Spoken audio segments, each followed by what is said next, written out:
alaykum, hurmatli YouTube kanali obunachilari. Qo'qondagi qurilish texnikalar do'konimizga beton mishalkalarimiz yetib keldi. Bugungi video obzorimizda 180 litrli, 200 va 220 litrli mishalkalarimizni tekshirib, bir yo'la rastorlargacha tayyorlab ko'rsatib beramiz. Qanaqa holatda rastor aylantiradi. Hozir 200 litrligini tayyorlab qo'yganmiz va 180 litrligi, 160 litrli, 220 litrlilar to'liq ma'lumotlarni berib aytamiz. 180 litrligi motori 800 watt bo'ladi, temir shisternali bo'ladi. Ko'rishlaring mumkin. Balonlari ham ancha baquvvat, 220 volt tokda ishlaydi. 200 litrliklari 160 volt tokda ham bemalol ishlashga mo'ljallangan. Motorlari 850 watt, 220 litrli variantlari ham bor do'konimizda. Undan tashqari 240 litrli, 160 litrli kichkinaroq modellari ham bor. Hozir 200 litrli beton mishalkalarimizni tayyorlab, ishlatib, rastor aylantirib ko'rsatib beramiz. Mana shu holatda ichida aylantirib bergan barabani ikkitalik suv quyildi. Motor nozi yoqiladi, to'kuvlab qo'yilgan tayyor holatda.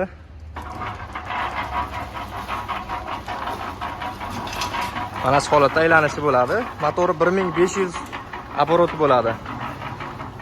Shag'allarga chopga qo'yganmiz, toshli shibenka bo'ladi.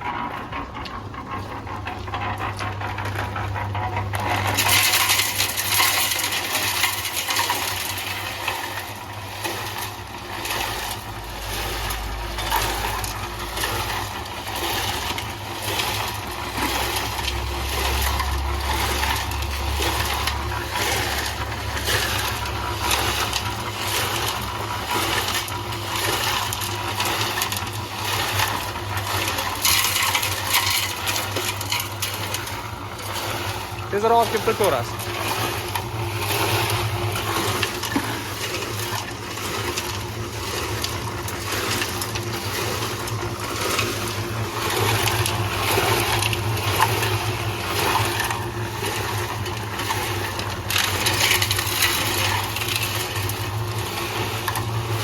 Tashlavering yana.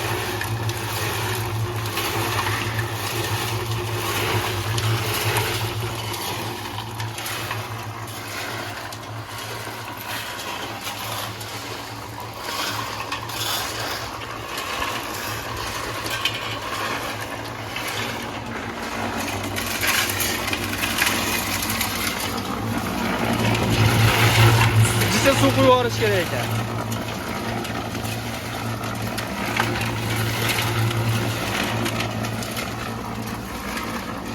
Bizda semen yo'q, просто shag'alda ichida aylantirishi, mishalga ko'pchilik lapanglar boradi deb aytgani uchun mana shu holatda ishlatib tekshirib beryapmiz bo'ladi. Hozir to'kib ko'rsatib beramiz. Mana shu holatda mana mishalga tekis turibdi, ichida hozir bir arava rastor aylanyapti.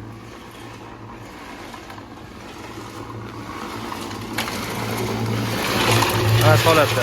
Sekin to'kavering ichidagini, shilankani olib qo'yib turib.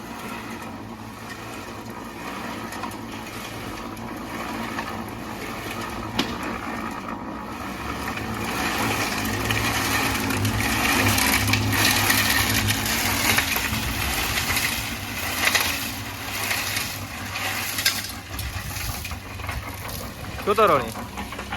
Mana shu holatda bemalol aralashtirishga mo'ljallangan mishalkamiz bo'ladi.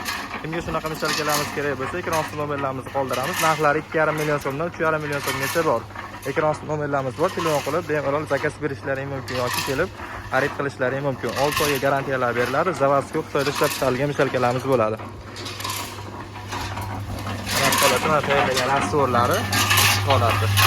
Mishalkaga nagruzi tushgan yo'q.